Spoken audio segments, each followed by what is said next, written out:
Hi mga karagkarag, welcome back to my vlog. Isang maganda at malamig na umaga sa inyong lahat mula dito sa Lasak City. Pero nandito ako ngayon sa Bakyawan Beach kasi nga tao mga karagkarag, lami kay Ilokso. So wala muna tayong minupusal distraction look for today's vlog dahil kailangan nating magpalamig after nga ng closed door interview ni CJ sa Miss Grand International 2024 na kung saan grabe nagiinit yung mga tanungan ni Angkol mga karagkarag, but CJ alam din niya kung paano laruin, kaya ayun. At eto na nga, dahil nga sa interview na yun, ako pinag-uusapan, pinagchichismisan ng mga active nating mga kapitbahay, ng mga chismoso at mga chismosa sa kanilang beauty pageants. Oy! Binuli nila tayo mga karagkarag, in fairness ha. Sabi nila, lesson learned daw to sa Pilipinas, kung bakit lagi daw, pag natatalo daw tayo, lagi daw sinasabi na cooking show ang isang pageant at deserve daw natin na at tanungin si CJ ng ganun. Pero mas kawawa daw yung kandidata natin kasi hindi niya daw deserve na, ano ba, bastusin bitaw sa harap ng mga kasamahan ni Angkol. So sabi nga nila na, ano na daw ngayon, Pins, mahiya na daw tayo, we.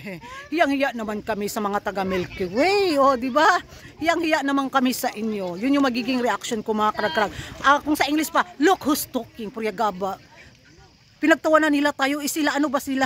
Maganda ba yung image nila bilang isang beauty pageant lovers? Gosh! Nanggigigil ako mga karagkarag kung makabash sila at kung paano nila i-lockdown ang Pilipinas sa naging tanong ni Angkol. Sino ba tong nagbigay ng ano? Unsay tawag anang gibaharan ba kung sa Bisaya pa bitaw? Unsay Tagalog anang gibaharan gani tinay? Pinagbantaan. Sino tong mga beauty pageant lovers na pinagbantaan ang Miss Sopra organization nung naligwak yung kandidata nila? Wah, kahilas-hilas, gahilas jud ko. Murag jud sila nagmamalinis jud ang mga inatay mga karagkarag. Makapamalikas jud kog dako no. But yun na nga yung banatan at palitan nila ng mga opinion doon na kung saan marunong daw tayong tumanggap ng pagkatalo, lalo na daw sa Miss Grand International Pageant dahil iba daw yung hanap ni Angkol. Kasi yung mga pinapadala nating kandidata sa Miss Grand International is kulang daw talaga sa timpla. Hindi daw kagaya ng kandidata nila na kuhang-kuha daw ang timpla na pinapadala ni Maring Eva.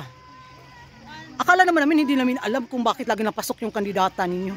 Huy, Puryagaba, shut up your mouth mga kapitbahay naming taga Milky Way.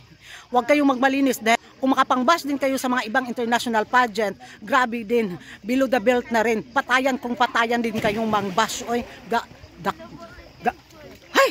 Gigil ako mga, kailangan ko ng lumangoy sa dagat para mas masan yung gigil ko sa ating mga kapitbahay. So behave pains na daw mga karagkarag, magbago na daw tayo para daw hindi mapahiya yung kandidata nating ipinapadala sa mga international pageant kasi nasasalamin daw yung ugali natin sa kandidata natin. Huy, pakibigyan ng mirror on the wall. Look who's talking about it all. Charot, English pa kuragan Puryagaba. Puryagaba lang jud mga karagkarag. No? So ewan ko sa inyo mga karagkarag kung ano yung magiging reaction ninyo sa hanas nila na deserve daw ng Pilipinas na bastusin at personalin ng tanong si CJ sa Miss Grand International closed door interview. So sa tingin nyo mga karagkarag, deserve nga ba natin na i-mention ni Angkol sa kanyang patanong kay CJ? Mag-ingay tayo sa comment section at hindi ka pa nakapag-subscribe sa YouTube channel ko, don't forget to like and subscribe. Kuragan karag, ang babaeng lagi na karag-karag.